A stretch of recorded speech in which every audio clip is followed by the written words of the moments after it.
Welcome to Adhira Chemistry Classes. हाँ दोस्तों, अधीरा chemistry class में आपका स्वागत है। जो मेरा लेसन चल रहा था वो लेसन था एटॉमिक स्ट्रक्चर। इसके पहले इस लेसन में हमने बातचीत किया था Dalton atomic theory, discovery of electron, discovery of proton, discovery of neutron. आज का जो हमारा वीडियो होगा वह होगा एटॉमिक न्यूक्लियस पर, डिस्कवरी ऑफ न्यूक्लियस पर, कि न्यूक्लियस की खोज कैसे हुई। एक खास बात यह जानना है कि पहले इलेक्ट्रॉन की खोज हुई, उसके बाद प्रोटॉन की खोज हुई, प्रोटॉन की खोज होने के बाद एटम के न्यूक्लियस की खोज हुई, उसके बाद न्यूट्रॉन की खोज हुई। तो आज का जो हमारा वीडियो होगा वह होगा डिस्कवरी ऑफ न्यूक्लियस, कि न्यूक्लियस क्या होता है और न्यूक्लियस की डिस्कवरी कैसे हुई। तो जो न्यूक्लियस की डिस्कवरी है उसका श्रेय जाता है वैज्ञानिक, बहुत बड़े वैज्ञानिक एटम की दुनिया में, बहुत बड़ा इनका नाम है, बहुत बड़ा इनका अदब है। उनका नाम है अर्नेस्ट रदरफोर्ड। इन्होंने क्या किया, एक एक्सपेरिमेंट किया। एक्सपेरिमेंट क्या किया इन्होंने क्या किया, जो मेटल्स हैं, जो हल्के मेटल्स हैं, जैसे सोना है, चांदी है, इसकी जो बहुत ही थिन फिल्म होती है, पतली फॉइल होती है, उसके ऊपर इन्होंने क्या किया, अल्फा कणों की बमबारी कराई, अल्फा पार्टिकल की बमबारी कराई। आप जानते हैं जो अल्फा पार्टिकल्स होता है उसका न्यूक्लियस होता है पॉजिटिव, अल्फा पॉजिटिव होती है। तो जब इन्होंने क्या किया, सोने की पतली पन्नी पर, गोल्ड फाइल पर अल्फा कणों की बमबारी कराई।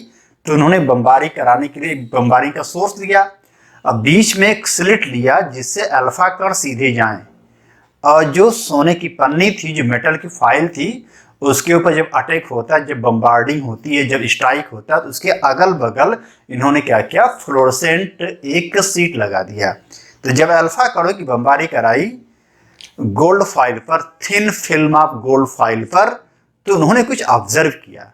तो जो ऑब्जर्व किया उस ऑब्जर्वेशन को पढ़ा जाएगा आज। फिर उस ऑब्जर्वेशन के आधार पे जो कंक्लूजन निकाला जाएगा वही कंक्लूजन एक्चुअल में डिस्कवरी ऑफ न्यूक्लियस है, नाभिक की खोज है। तो जो आज का हमारा वीडियो है वह डिस्कवरी ऑफ न्यूक्लियस है। आज हम बताएंगे कि अल्फा डिफ्रैक्शन एक्सपेरिमेंट क्या है, उसका ऑब्जर्वेशन क्या है, और उसके आधार पे एटम के न्यूक्लियस की खोजने की क्या हाइपोथेसिस है। माने अल्फा डिफ्रैक्शन एक्सपेरिमेंट का जो कंक्लूजन है वही एटम के न्यूक्लियस की डिस्कवरी कहलाएगी। तो दोस्तों आज का वीडियो हमारा है डिस्कवरी ऑफ न्यूक्लियस। तैयार हो जाइए, discovery of nucleus.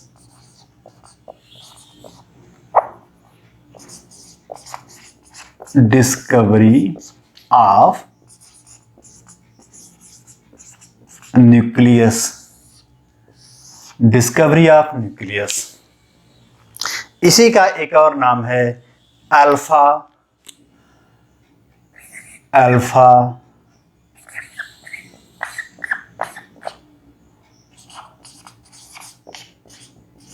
Diffraction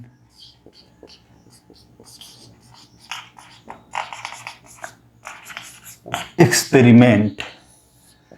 alpha diffraction experiment, alpha कणों का अटैक करा के जो प्रयोग किया गया, अल्फा कणों की बमबारी कराई गई, उसके बाद अल्फा कण जो बिखर जाते हैं, जो स्कैटर कर जाते हैं, उसी एक्सपेरिमेंट का नाम है अल्फा डिफ्रैक्शन एक्सपेरिमेंट। खास बात क्या है कि यह जो आज का जो वीडियो है यह 9th के लिए, 10th के लिए, 11th के लिए, 12th के लिए, इंजीनियरिंग की सारी परीक्षाओं के लिए, मेडिकल की सभी परीक्षाओं के लिए और केमिस्ट्री के लिए बड़ा फायदेमंद है। तो आज की वीडियो में 3-4 बातें बहुत महत्वपूर्ण है कि न्यूक्लियस की डिस्कवरी कैसे हुई और अल्फा डिफ्रैक्शन एक्सपेरिमेंट क्या है। तो जब डिस्कवरी हुई तो क्या किया रदरफोर्ड ने, गोल्ड फाइल पर अल्फा कणों की बमबारी कराई। बमबारी कराने के बाद जो ऑब्जर्वेशन हुआ उसको उन्होंने देखा। उन्होंने ये देखा कि जब हम अल्फा कण की बमबारी कराते हैं तो गोल्ड फाइल पर बमबारी होने के बाद जो उसका डिफ्रैक्शन होता है उसकी बगल में हम क्या करते हैं, गोल्ड फाइल के बगल में फ्लोरोसेंट सीट रख देते हैं, तो उस पर जाके अपना असर डालता है। उस पर जाके अपना जो असर डालता है उस असर के आधार पे हम फैसला करते हैं कि अल्फा कण बमबारी करने के बाद किस प्रकार के से विघटित हुए, किस प्रकार से फैले, स्कैटर्ड हुए, इसी फैलाव, इसी उनकी हलचल के आधार पे न्यूक्लियस की डिस्कवरी होती है। तो इन्होंने यह देखा कि जब अल्फा कण की बमबारी होती है तो क्या होता है। देखिए क्या होता है, मैं उसको एक फिगर से आपको समझा दे रहा हूं। यह आपका एटम का न्यूक्लियस है, यह एटम है,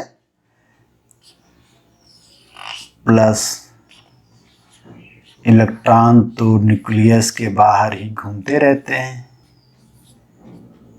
बाहर रहते भी हैं और इधर इधर भी बिखरे रहते हैं।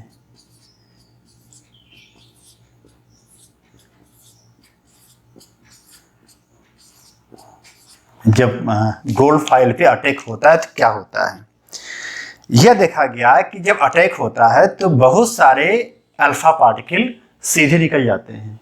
अधिकांश जो अल्फा पार्टिकल होते हैं वह सीधे निकल जाते हैं।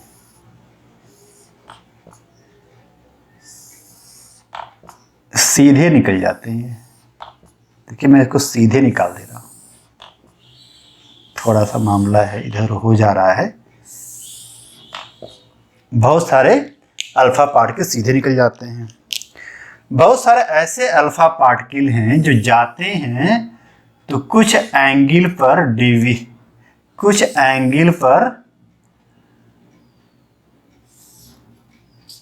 डेविएट होते हैं।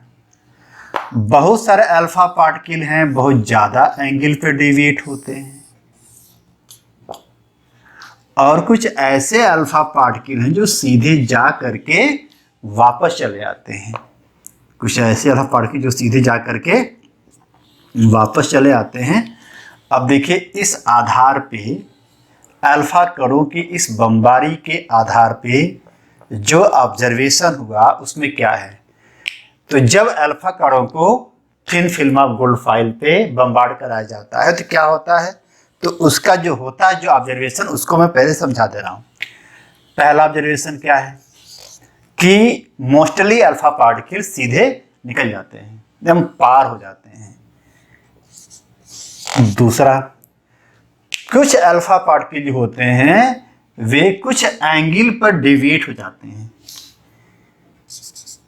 तीसरा, कुछ अल्फा पार्टिकल जो होते हैं वो ज्यादा एंगल पर डेविएट होते हैं, और कुछ अल्फा पार्टिकल जो होते हैं एक दो बहुत कम मात्रा में सीधे बैक चले जाते हैं। तो ये 4 ऑब्जर्वेशन हुआ।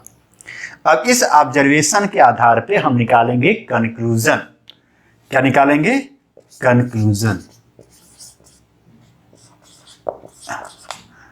Conclusion of alpha diffraction experiment. Alpha diffraction experiment का कंक्लूजन। Conclusion number 1।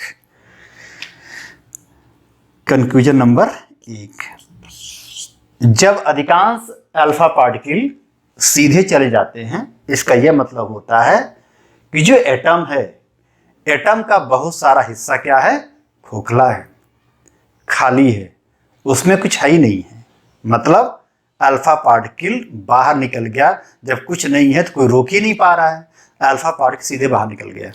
यह सबसे पहला पॉइंट हुआ कि बाहर निकल गया, मतलब एटम का अधिकांश हिस्सा खोखला है, एम्प्टी है, हॉलो स्पेस है। दूसरा पॉइंट, कुछ पार्टिकल डेविएट हो गए। अब चूंकि अल्फा पार्टिकल पॉजिटिव होता है, जब डेविएट हो गए इसका मतलब क्या है, बीच में या कहीं पर एक ऐसी चीज है जिसका नेचर अल्फा से मिलता है, वो भी पॉजिटिव होगी। जब पॉजिटिव होगी तो रिपल कर गया। मतलब यह होने की संभावना है कि एटम के बीच में कुछ ऐसी चीज है जो अल्फा पार्टिकल के नेचर के सिमिलर है, लेकिन अभी संभावनाएं हैं। तीसरा, कुछ अल्फा पार्टिकल जो ज्यादा एंगल पे डेविएट हो गए। इसका मतलब यह हुआ कि एटम के बीच में जो चीज है वह एकदम सिमिलर है किसके? अल्फा पार्टिकल के, मतलब चार्ज उनका सेम है, इसीलिए वो वहां से भाग जा रहे हैं। चौथा, कुछ अल्फा पार्टिकल जो हैं सीधे बैक आ गए। बैक आ गए इसका मतलब यह हो गया कि एटम के बीच में एक ऐसा सेंटर है जो बहुत रिजिड है, जो बहुत डेंस है और उसकी प्रॉपर्टी चार्ज के आधार पे सिमिलर है अल्फा के। मतलब वो पॉजिटिव चार्ज होगा, बहुत डेंस होगा, बहुत रिजिड होगा, बहुत हार्ड होगा, बहुत छोटा होगा। तो अल्फा पार्टिकल उसको छेद नहीं पा रहा, उसको पेनिट्रेट नहीं पा रहा है, जा करके पीछे बैक चला जाता है, ढकला जा रहा है। इसका ये मतलब होता है बीच में एक ऐसी हार्ड चीज है जिस हार्ड चीज के को भेदने की, छेदने की क्षमता, पेनिट्रेट करने की क्षमता अल्फा पार्टिकल में नहीं है। वह जो बीच में जो रिजिड है, हार्ड है, उसका नाम रखा गया न्यूक्लियस। तो जो चौथा पॉइंट ये सिद्ध करता है कि एटम के बीच में एक रिजिड, डेंस, हार्ड सेंटर है जिसका आकार बहुत छोटा है, उसी का नाम न्यूक्लियस है। इस आधार पे, इस तरीके से, इस कंक्लूजन के आधार पे एटम के न्यूक्लियस की डिस्कवरी हो गई। तो एटम के न्यूक्लियस की डिस्कवरी करने का श्रेय जाता है रदरफोर्ड को। तो एटम के न्यूक्लियस खोजा गया अल्फा डिफ्रेक्शन एक्सपेरिमेंट से। यह चीज़ मैंने आपको समझाया है। ये 9th में भी है, 10th में भी है, 11th में भी है, 12th में भी है, सारे एग्जाम में आता है। और इसको जानना भी अनिवार्य इसलिए है कि इसको आप नहीं जानेंगे तो एटम के न्यूक्लियस की डिस्कवरी कैसे हुई उसके बारे में आप कुछ नहीं जान पाएंगे। तो एटम का जो न्यूक्लियस होता है, एटम के सेंटर में एक rigid, hard, dense, positive charge centre है। तो rigid, hard, dense, positively charged centre of atom is known as nucleus. तो मैंने न्यूक्लियस को भी डिफाइन कर दिया। अब जो हमारा अगला वीडियो आएगा वो होगा एटम के न्यूक्लियस की साइज और एटम के न्यूक्लियस के कंपोजिशन पर, मतलब संगठन पे एटम के न्यूक्लियस में क्या क्या होता है। तो दोस्तों आज का वीडियो जो था वो था डिस्कवरी ऑफ न्यूक्लियस, न्यूक्लियस की खोज कैसे हुई। आप ये मेरा एक्सपेरिमेंट है, इसको आप जो है स्क्रीनशॉट ले सकते हैं। मैंने एक्सपेरिमेंट बताया, फिर मैंने ऑब्जर्वेशन बताया। इस ऑब्जर्वेशन के आधार पर जो कंक्लूजन निकला, उस कंक्लूजन में नंबर 1 पॉइंट क्या था कि एटम का अधिकांश हिस्सा खोखला होता है। दूसरा, तीसरा पॉइंट यह था कि एटम के बीच में एक ऐसी चीज है जिसका चार्ज अल्फा पार्टिकल सेम है। और चौथा पॉइंट ये बता दिया, सिद्ध कर दिया कि एटम के सेंटर के बीच में एक hard, dense, rigid, positively charge चीज मौजूद है, उसी का नाम है न्यूक्लियस। एटम का न्यूक्लियस मानो परमाणु का नाभिक। तो दोस्तों अगर अभी तक आपने अधीरा केमिस्ट्री क्लासेस को सब्सक्राइब नहीं किया, सब्सक्राइब कर लीजिए। और आप जो है सब्सक्राइब कर लेंगे तो आपको हर वीडियो समय समय पर आपके यहाँ मिलता रहेगा, आपके पास जाता रहेगा। और जो है एक और ख़ास बात है कि एक और चीज़ मुझे बतानी है कि अब तो एग्ज़ाम की डेट टल गई है, सारे एग्ज़ाम इधर उधर हो गए हैं, तो आपको अधिक समय मिल रहा है। मेरा अब तक जो है 4 लेसन का वीडियो आ चुका है। केमिकल काइनेटिक्स, सॉल्यूशन, इलेक्ट्रोकेमिस्ट्री और सरफेस केमिस्ट्री, सारे वीडियो को देखिए। सारे वीडियो को देखने के लिए आपको अधीरा केमिस्ट्री क्लासेस को सब्सक्राइब भी करना पड़ेगा। और जो अगला वीडियो हम इसको लेके आएंगे कि एटम के न्यूक्लियस का कंपोजिशन और उसकी साइज़ क्या है। तब तक के लिए धन्यवाद। आप पढ़ते रहिए।